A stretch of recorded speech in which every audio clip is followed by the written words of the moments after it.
All right, we are live. Welcome back to Senate Education. Last 45 minutes or so, we are going to start a conversation about weighting. And senators may or may not recall, let's pull up my agenda here, I apologize. Act 127 was passed, I think, 2 years ago, an act relating to improving student equity by adjusting the school funding formula and providing education equality and funding oversight. And I've asked Ms. St. James to update us.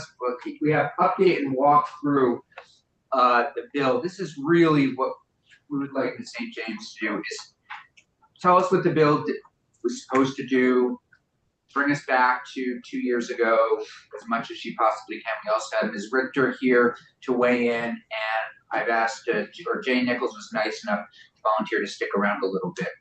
So, Ms. St. James. Thank you. Beth St. James, Office of Legislative Counsel. I understand there might be some tech issues this afternoon. So I had sent, do you all have a copy of Act 127? No? Okay. We can do a couple different things. I made an outline that was mainly for myself, but when I realized there might be some tech issues, I cleaned it up a little bit. And so if you all would like copies of that, I can pass that out. I have copies for you. It's kind of an outline of the bill, or I can share my screen with the act Paper copies, please. Okay, so I don't have the act, I just have the outline. Yeah, I think we'll start. Okay. Well, and my question is just why am I not able to find this on? Are you in the correct session? Yeah. So it's not going to show up in 23 and 24 as an account? Nope. 22, 2022. You are on the legislative homepage. If you go up to bills and resolutions, and then you click on search, bill, act, and resolution search. In the left-hand corner, you see where it says change session? Yep. No, I know how to do all that. I thought once an act was an act, it was sort of available in all sessions, but. I thought so too. Okay, so here, and again, this was originally intended for me only. Thank you. So keep that in mind, please, and I will send a copy to Morgan to post.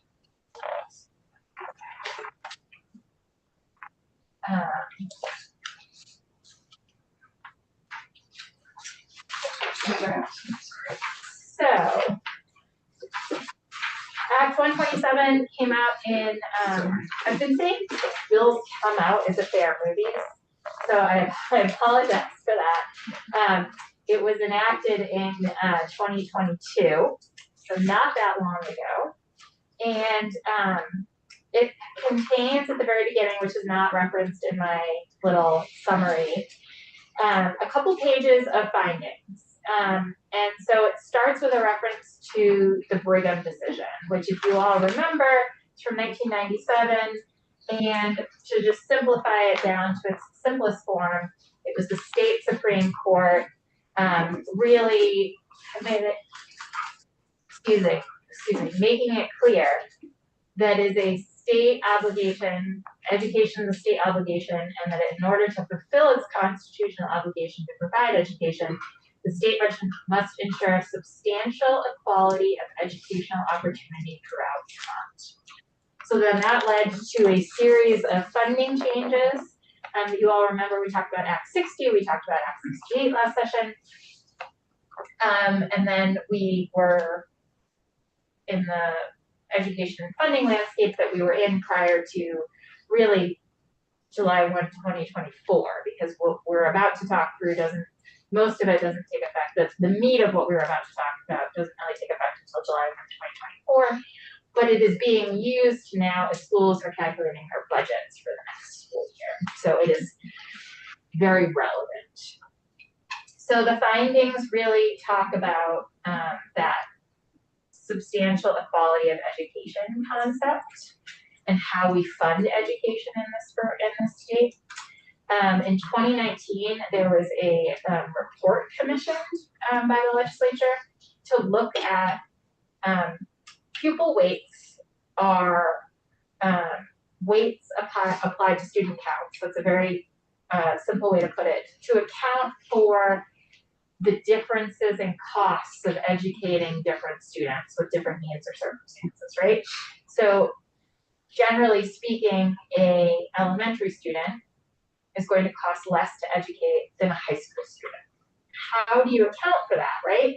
If it's not a one-to-one, how do you account for that when you are trying to figure out your education spending? Well, in this state, we apply what we call pupil weights.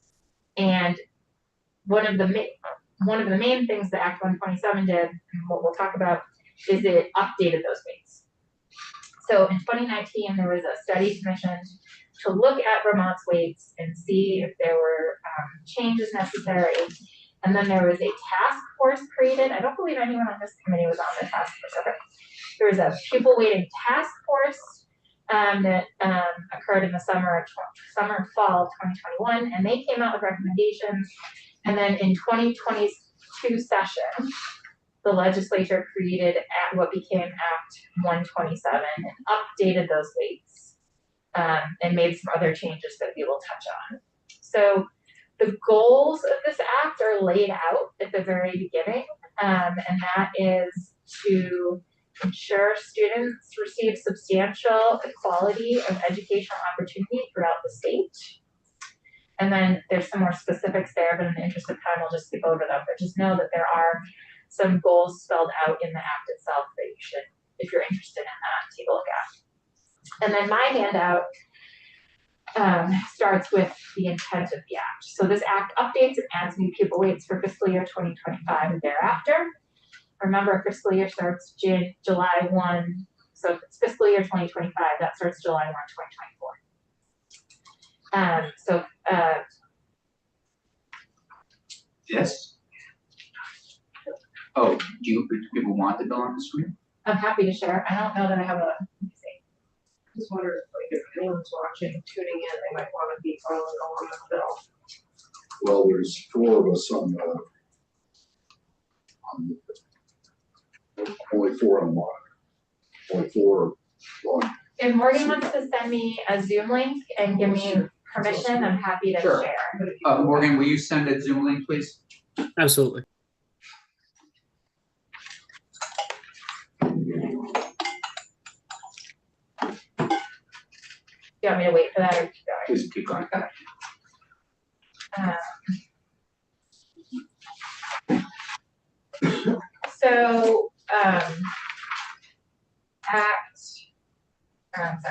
Section 1 of the bill was a finding section.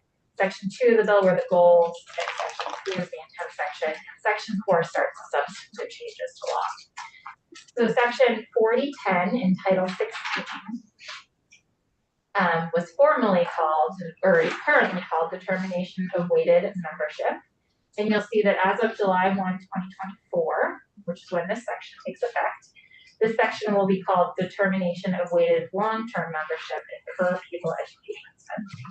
And this is, for lack of a better way of putting it, where the weights live. So this section, section 4, is there's lots of meaty sections to this bill, but when we're talking about the weights, this is it. So I just got the Zoom link. Bear with me.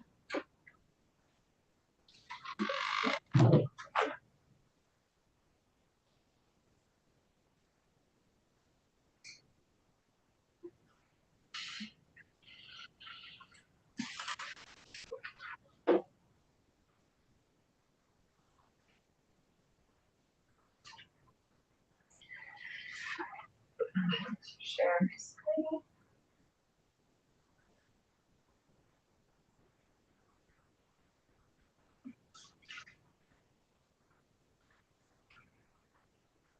Great. Okay.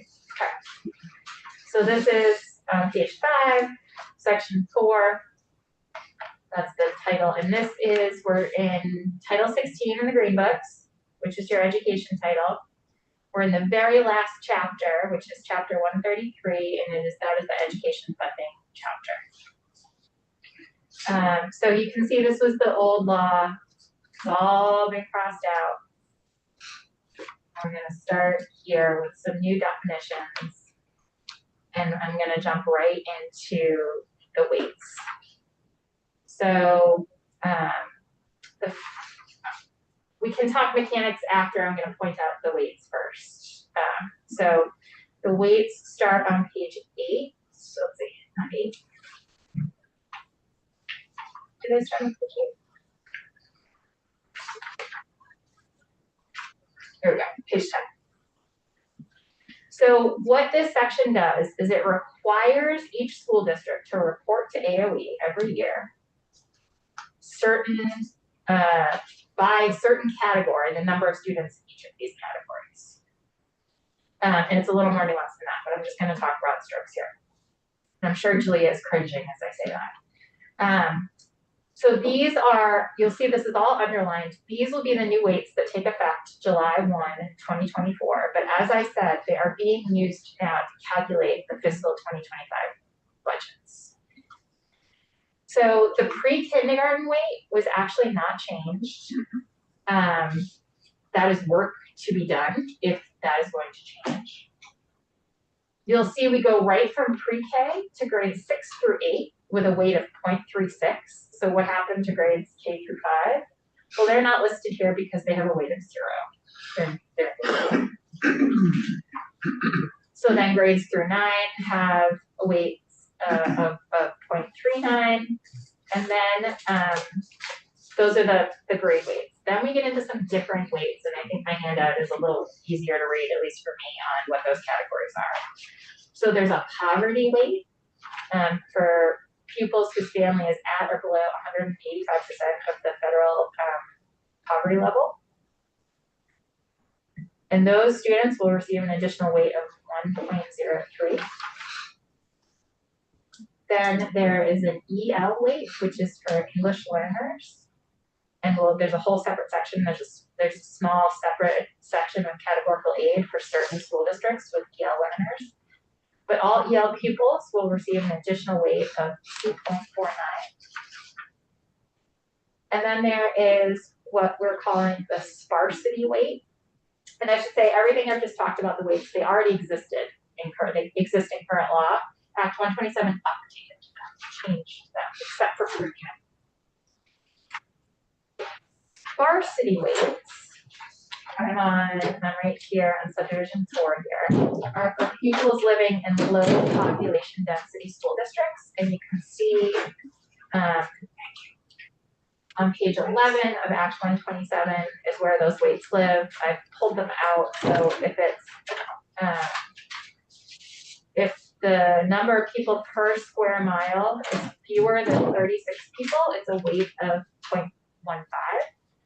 The number of persons, and this is just people living in the area. There's a whole separate weight for small schools themselves. So this is the geographic area where the students live, and then there's a whole separate weight for schools. So you can see those weights. That's a new weight that was added in Act 127. And the small school weight was also added in Act 127. So for pupils who attend a small school, if the school is less than 100 pupils, they have a weight of 0.21, and if it's 100 to 249, those are what are considered small schools. It's a weight of 0.07. So school districts are required to report the number of students in each of those categories to AOE every year. AOE applies those weights, and it's you've got your number of students just flat out, right? So let's say you have 8 pre-K students. You would apply the pre-K weight of negative 0.54 to those 8 students. And then you would go, and then so the number of weighted pupils for pre-K would be 8 plus that weighted number, and that would be your weighted number. So you're going to do that for all of those categories and then add them together. Julia, have I said anything that needs correction before we go on? Julie Richter, Joint Fiscal Office. Nope, sounds great, Beth. Senator Weeks. My assumption is that these weights take into account all facilities and labor costs associated with education. So there was a study done, and then the study committee looked at all of that. That was actually a little before my time. I would be happy if you wanted me to come back, or it would actually be better to hear from the author of those reports. But yes, those are some of the things they studied, is what goes in, what's the cost of educating students in those different Just categories. total cost. I don't know that I can say yes or no to that, because I don't know what total cost means. Well, to my constituents, it means total cost of educating each pupil. So there's Regarding all these different. so this is not education spending. So the district's budget, and this is really Julia's area to shine, and so if I see your camera come on, Julia, I know I'm going astray. But the school districts are gonna come up with their budgets. And then in order to get per pupil spending, which is I think what you're getting at, Senator Weeks, is that all-in cost on educating your kiddos, there's some additional math that happens. These weights we're using to set property tax rates. Yes. This is dense Sure. and complicated. Just very quickly, so these weights set property tax rates. They are used to set the property tax rates. So in a town that has fewer students, that 0.15, for example, will be used, or actually, I'm not quite sure how to phrase my question, so I think I'll wait. So the weights give school districts taxing capacity. To draw from the education fund. I guess so. So the weights will give a school district taxing capacity, but it does not dictate how they spend their money or how much they are going to spend on their pupils. So I don't know, this might be a great place for Julia to jump in to explain the taxing. There's also my colleague, Kirby Keaton, is our tax attorney. And so education funding is a combination of me, our tax attorney, and Julia Richter at JFO. And I feel slightly out of my wheelhouse today trying to explain how the property tax rates are set. But the pupil weights are part of the equation to arrive at the property tax rate, but they are not an indication of how much the school district is spending or where they're making their spending choices. Julia, do you want to jump in? I'm happy to jump in if that would be helpful for the committee and or for you, Beth. I just want to make myself available. Jump in. Okay, sure. So yes, so everything that Beth has said thus far is completely correct. And it gets to the point of what we were just talking about a little bit earlier with respect to how pupil weights are used. So you'll recall that homestead property tax rates vary by district based on that district's per pupil spending. That per pupil spending is comprised of two parts. One, it's that district's education spending. And then two, it's that district's long-term weighted ADM. And that long-term weighted ADM is where these pupil weights fit in. So they're used to adjust, as Beth correctly said, to adjust a district's taxing capacity. So they're going to fit into that district's homestead property tax rate and how it's calculated, but they're not saying this district needs to spend X number of dollars, or this district needs to spend some portion of their dollars on this type of student and its education.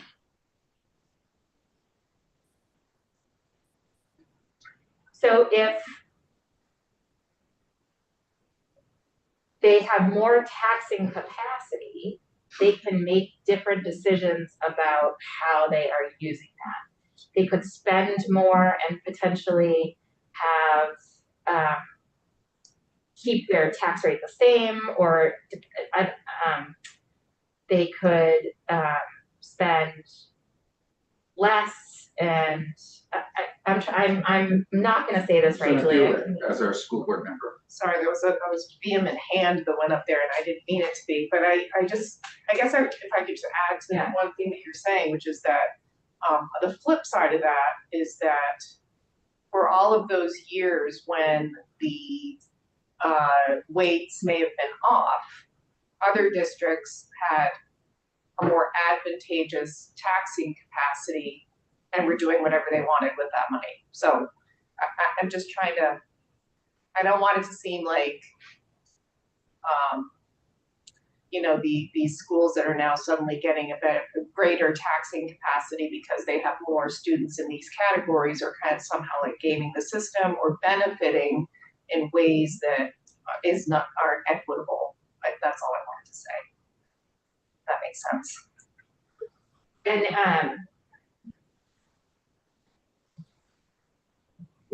it depends on the decisions that school districts are making on their education spending and how they are taking advantage of that taxing capacity, and how their property tax rates will be affected. So it's a very individualized local decision.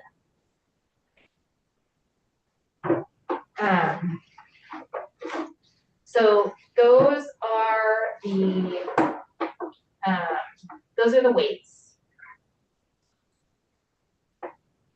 There is a requirement in here that on or before January 2027 and every 5th year thereafter, AOE and JFO look at the weights and see if they're still appropriate, and then the General Assembly can update the weights.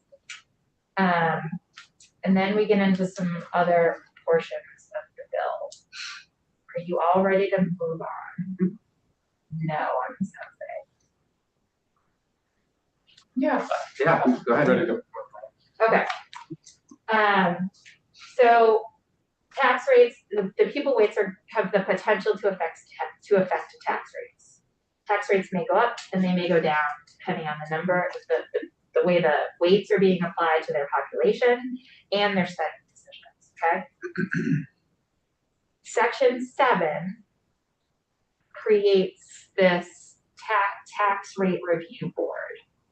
So section 7 says, subsection A says, it looks like in fiscal year 2025, when you apply the new funding formula, if the homestead property tax rate is going to go up by 5% or more, it's capped at 5% for fiscal years 2025 and 2023. Yes, Senator.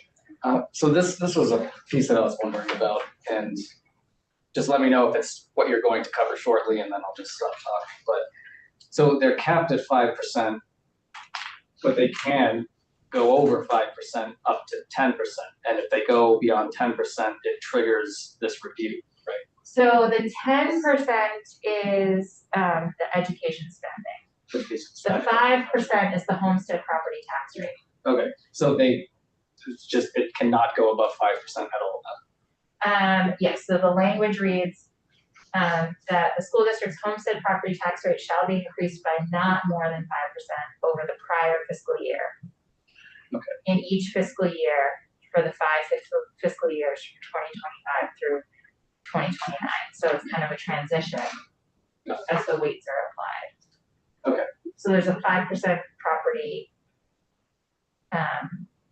homestead property tax rate cap, and you're looking at the prior fiscal year. Okay. Then the 10%, are you interested in the 10%? Yes. Okay. So the 10% is in relation to education spending, and that's where the tax rate review comes in. So, Yes, Senator Gillis. My question is for Julia, because the cap is creating confusion across the state, I would say. And I'm just wondering if when that January 1 note, is that what it's called? January 1 letter? December 21. December 1. December 1, thank you. When the December 1 letter went out, I'm just wondering, was that 5% cap, was that baked into that number that was shared with everyone? Yes. So the 5% tax rate cap was included in the modeling for homestead property tax rate cap was included for the December 1 modeling because is due to take effect through Act 127. One important note on this that is helpful, I think, to keep in mind is that the tax rate cap is at the equalized level. So that's before the application of the CLA. So sometimes the question comes up, well, how is it that tax rates, homestead property tax rates are capped at 5%, and we're seeing an average bill increase of 18.5% in that December 1 letter? And that's because a tax bill, as I'm sure the committee is well aware, is comprised of the two parts, right? The tax rate and also the value that's being taxed. So if the tax rate is going up by no more than 5%, however, the values are estimated to grow significantly more, by about 14%. So yes, it was included in the December 1 modeling.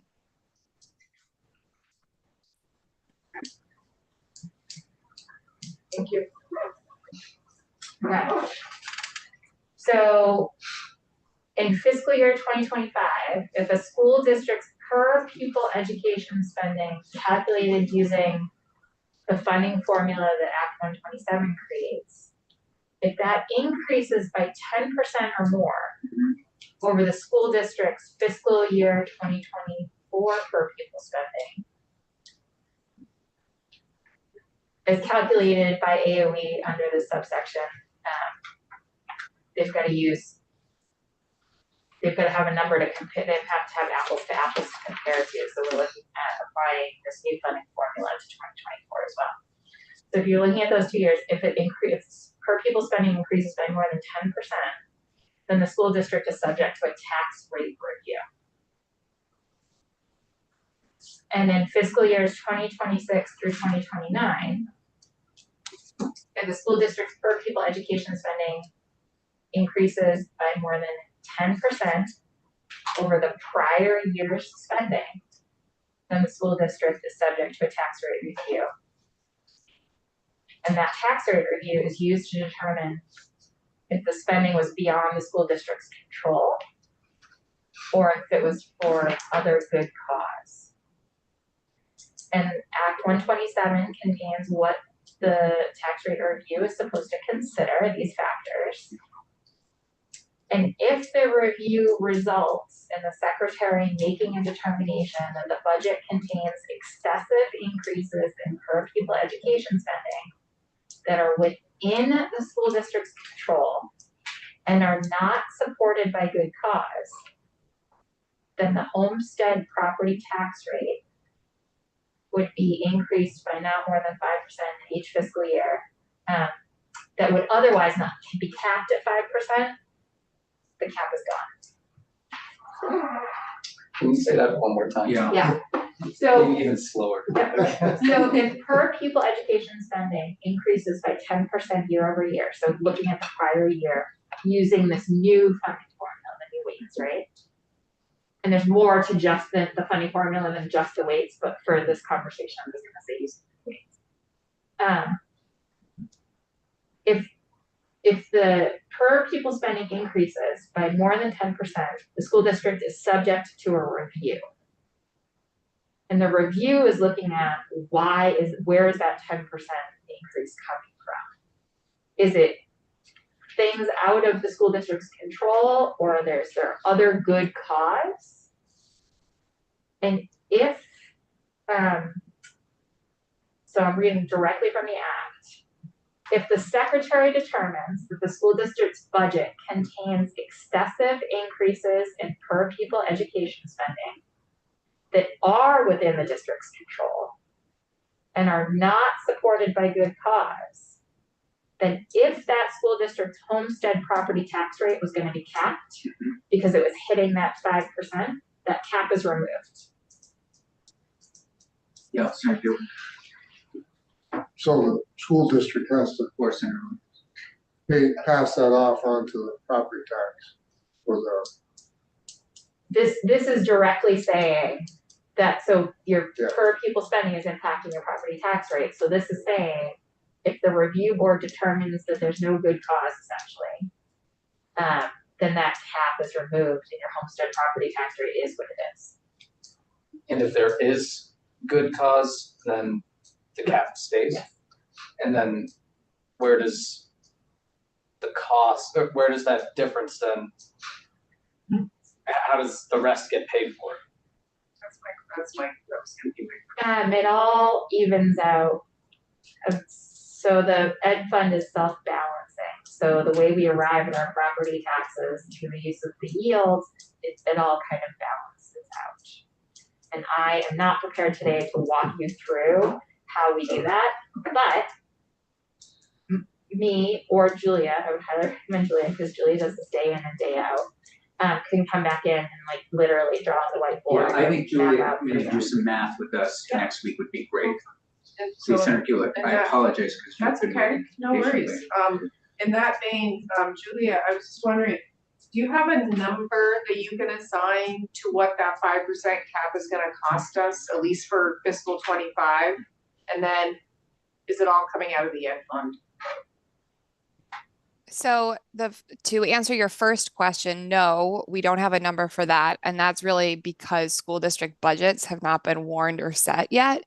And nor has the yield, right? So we don't know which school districts will see a cap in their rate and also how much remainder needs to be made up. And it is that remainder that will need to be made up, as Beth said, will be made up within the education fund. And it's a policy decision as to if the non-homestead property tax rate will take up how it will be made up. So it can be made up either with adjusting the non-homestead property tax rate, adjusting the homestead property yield, or adjusting other factors in the ed fund. Yeah, Sorry, follow up, just a Senator quick Gillick, please. follow-up. Thank you. Are you or are folks concerned that there doesn't seem to be an incentive for districts to kind of stay under the 5% cap? So there's perhaps a scenario where there are districts really taking advantage of that cap and increasing their spending quite a bit, even though they might not necessarily, I hate to say need to, but might otherwise not. So I would defer to folks who are building budgets as to where the spending decisions are coming from and if and how the 5% cap will be coming into play. And then with respect to the incentives of that and what you're hoping it does or doesn't do, is really policy. Senator Williams. Is there a list of the schools that are going over their 10%? So Is that public because information or? because school district budgets have not been warned or set at this point, we don't have that data. I mean, for the past 5 years. So the 5% cap is referring to it's a 5% tax rate cap. So that a tax rate of a school district cannot increase by more than 5% compared to the prior year. So because district tax rates are a function of many factors each year, both at the state level and at the local level, there's not really an apples to apples comparison that we can use to see, which districts may or may not receive the cap this year. Okay, thank you.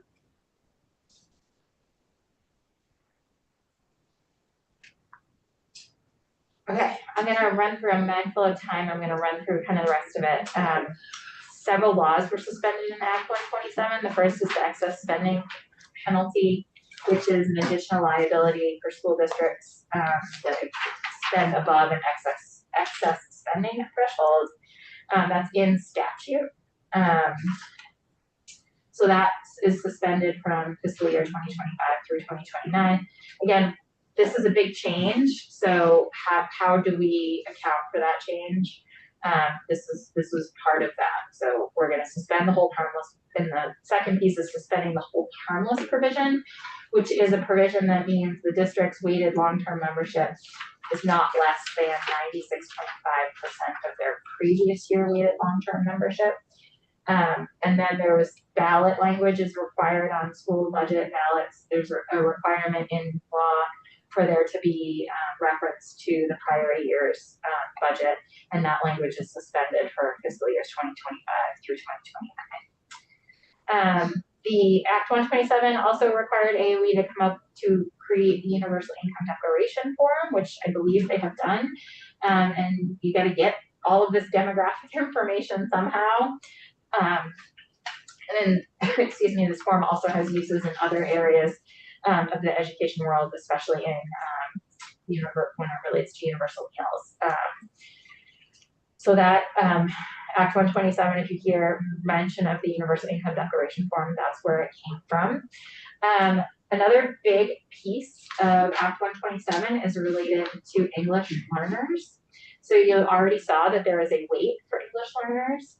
Act 127 also provides a small amount of categorical aid for districts that have a small amount of English learners. So if a district has 1 to 5 English language learners, they will get $25,000 flat. And if a district has 6 to 25 English language learners, they will receive $50,000 flat. It also requires school districts to offer certain English language services and AOE to provide support and quality assurance. Yes, Senator Hewitt. Thank you. Can you explain, because I've heard this anecdotally, that there was a change in the way that we count poverty, or maybe define poverty in this bill. Is that, Well, let's go back up and look. Certainly weight, right? Did we? Change the weight. So looking at all of this old crossed out Poverty weight language, stays the same. the poverty, all of the weights changed. The poverty weight changed. Let's see, just looking.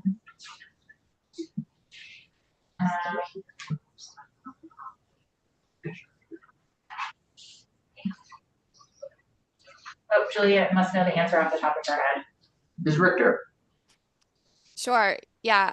So the poverty weight, yes, it changed, and also the way of collecting the poverty data changed. So since the passage of Act 127, as Beth mentioned, there was the establishment of the Universal Income Declaration form. So that data is used to count poverty before, in addition, well, so that's being used to count poverty in addition to the metrics that were being used before. Before it was solely the free and reduced price lunch data.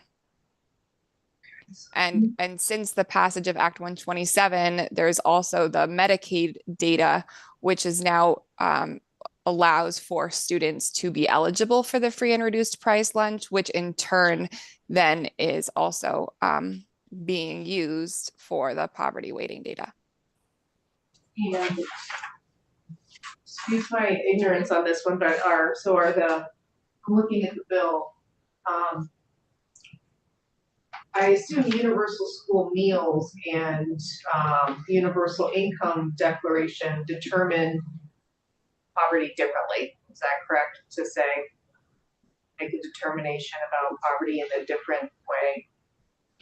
So universal meals, it's not that we don't care about that anymore, but everyone gets a free meal, right? Right. So the poverty weight here is specific. Sorry, I thought you were asking about the definition of poverty.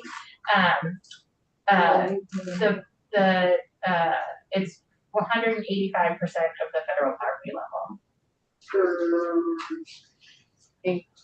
For which one? Sorry. For the poverty weight. So Using the universal income declaration form. yes, that is the main. The intent is that is the main mechanism to collect that demographic data. Okay, thank you. And then, so we talked about English language learners, excuse me. Act 127 added 5 positions in AOE. I've outlined them very briefly in this little outline for what they were intended to do. This bill also created a requirement for education quality standards. I believe you all took a little bit of testimony on this last year. So there's the education quality standards, which is all about many different things, staffing,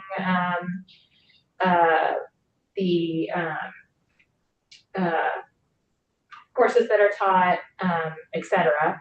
And this act creates district quality standards for school districts to meet in business management, facilities management, and governance practices.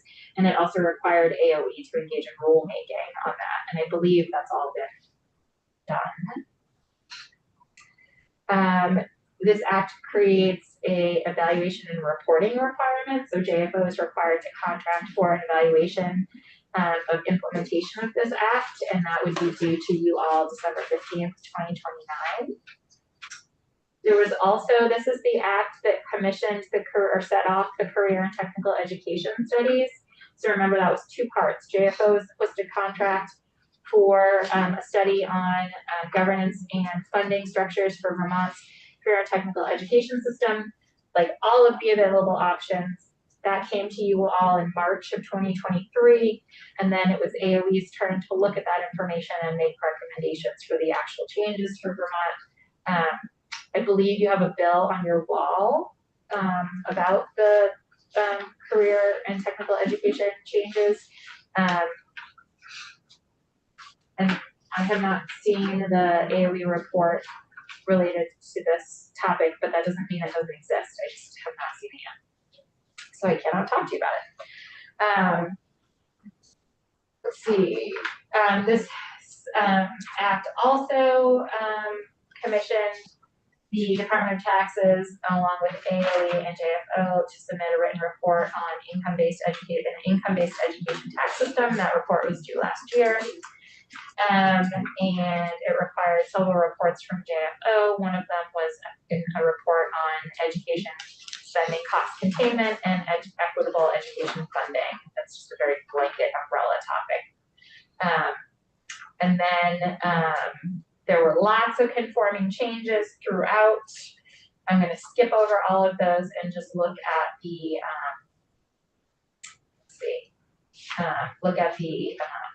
effective dates so you all can see, the findings, the goals, the intent, the suspension of the laws, the formation of the Universal Declaration Income Form, the staffing, the education quality standards, the reporting requirements. Those all took effect on July 1, 2022 when the bill was passed. And then the meat of the bill, the funding pieces, the pupil weights and the English learner services pieces, and then several other, like all of the conforming changes. Those don't take effect until July 1, 2024. But again, a lot of that is being used now to determine school district budgets. And that is Act 127. There's a lot more in there. Simple. Yeah, So straightforward. I didn't really get my question answered, probably because I'm not asking it properly. And I know it's hard to answer a question with qualitative words like I'm using, but when we get back to how we determine poverty through this particular bill, which system was more generous? And again, I'm sorry to use that word, but was free and reduced lunch a more expansive definition? Julie, you can correct me if I'm wrong. I believe it was still a threshold of 185% of the federal poverty level. It's how that data is collected that has changed, I believe. And I don't see her camera going on, so.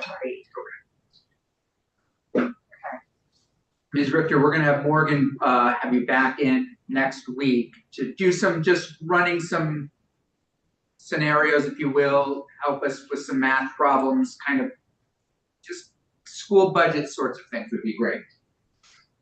Can you give that some thought and you and I can talk about it? Sure, I'd be happy to talk offline about, if there's anything you'd like me to prepare ahead of time about that. And yes, Beth is right. And with respect to the difference between the free and reduced price lunch and the Universal Income Declaration form, there is a part of the bill, and this is where I defer back to Beth, but there is a part of the bill that was included that did say something about having AOE compare the two measures to see which was picking up a higher poverty count for districts. That is true. Great. Mr. Nichols, You have some final words, not totally final, we have some questions, but you were going to weigh in on what you're sort of seeing on the field out there. Yeah, and I can do that real briefly in a real general way. Jay Nichols, for the record, Executive Director, Vermont Principals Association. In terms of the new pupil weighting and the impact on FY25 budgets, the cost drivers I mentioned previously to Senate Education are exacerbating the circumstances. I guess if there was a difficult year to make these changes, it would probably be this year, given those cost drivers such as increased contracts due to the hiring issues we and the rest of the nation have faced in education, the 16.5% increase in insurance costs, the loss of the ESSER funds, the changing values of Vermont home assessments after the pandemic and the impact, therefore, on common level of appraisal, the increased contractor costs such as speech language services, et cetera. In the last couple of weeks, I've spoken to a number of principal groups, including recently the Chittenden County regional principals. The consensus there seems to be that for those who are self-described losing in relationship to the pupil weighting changes from the current system to the new system that we're moving to, they're feeling the burden much more so and are in positions in which simply maintain current programming will require significant budget cuts, despite the fact that the needs have not diminished in those schools in terms of the needs of the kids. For those who were expecting a lot more financial resources to do the things that in the past they haven't been able to do because of lack of funding, the aforementioned cost drivers are soaking up all of the additional taxing authority for some of them, so that they will only be able to keep and maybe even increase programs slightly, but not to the level that they had anticipated with the passage of Act 127.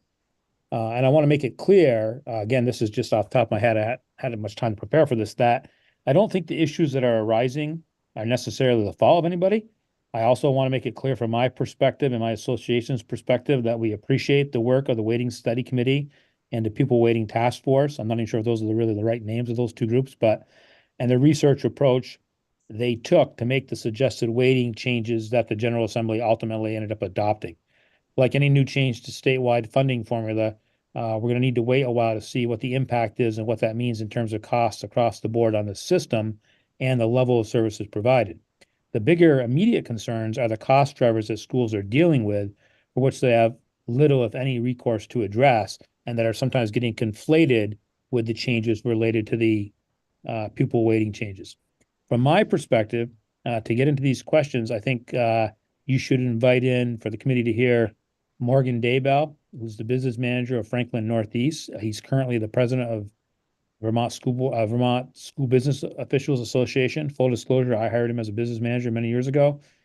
Jeff Francis, the executive director of the Vermont Superintendents Association, who understands this law as well as anybody. Brad James, the school finance manager of the Agency of Education, and then Sue Szygowski, the executive director of the Vermont School Boards Association. They all are much more in the weeds on this than I am, and I think they all could bring you beneficial testimony. Great. And also, I should say, you can't do better than Beth St. James and Julia Richter for questions. Well, of course he's going to say. Senator Gulick. I just wanted to push back on the designation of losers. I know you didn't necessarily mean that, Mr. Nichols, but I put it in quotations because that's Right. actually yeah, for principles are 25 referring to. years, ostensibly, some of those districts have been benefiting from an outdated model that, so I don't think we should talk about winners and losers, but that's just Good me. point. No argument on my part, Senator. That's just how, and that's why I said quote unquote losers, because that's how some of them are referring to it.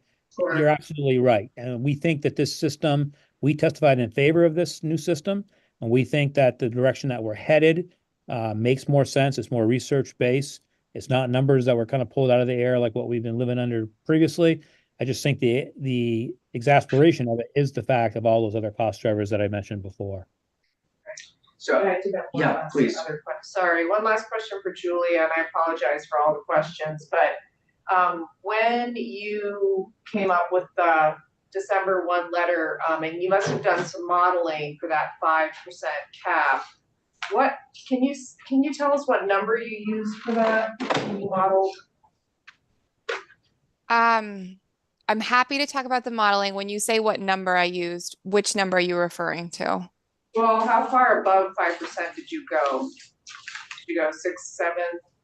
So So when referring to the property tax cap, it's all property tax rates for homestead property tax rates cannot increase by more than 5%. So the modeling held to make sure that all equalized homestead property tax rates would follow the legislation and not increase by more than 5%. But if districts do increase their spending above that threshold, maybe I'm just getting confused and confusing myself at this late date. Yeah, I think that it's possible that sort of two things are being conflated. One is the 5% property tax rate cap. Yeah. And then two is the 10% upon which a district must go in front, the 10% change in ed spending per pupil, which triggers a district needing to go before the tax rate review board.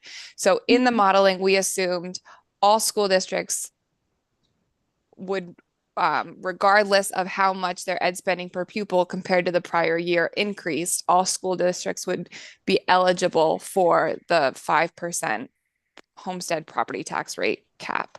Right, but hypothetically, if a school district raises their spending to the point where normally they would be up at an 8% increase, let's say tax rate increase, but we're capping them at 5%. That's a 3% differential. So did you use that 3% when you modeled out your numbers for the December 1 meeting, or letter?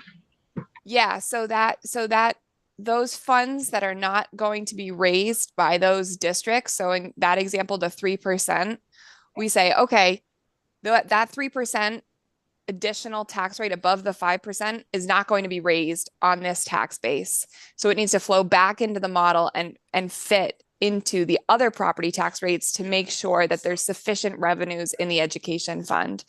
And in the December 1 modeling, we are required to model a uniform change. So that uniformly went onto non-homestead property tax rates and homestead property tax rates that were not capped at 5%.